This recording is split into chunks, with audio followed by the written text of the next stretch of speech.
Now here are some quick photo tips for you.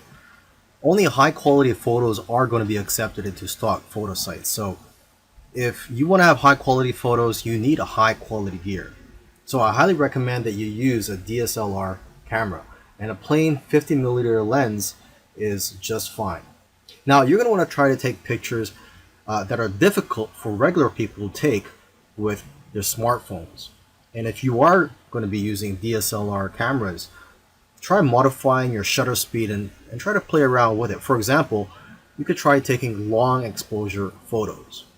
Long exposure photos tend to sell more. When you're taking these pictures, make sure that there's a concept behind the photo. You have to try to capture photos with intention, and also try to make your photos socially relevant. Another important key is to make sure that your picture elicits some type of emotion or has some type of purpose, such as showing that it's the fall season.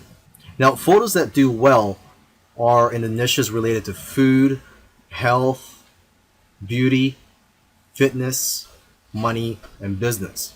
You also have to remember to leave some room for copy and text for the users to put on the photo.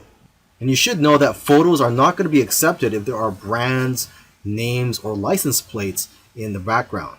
And if you have models in your photos, they will have to sign a release form.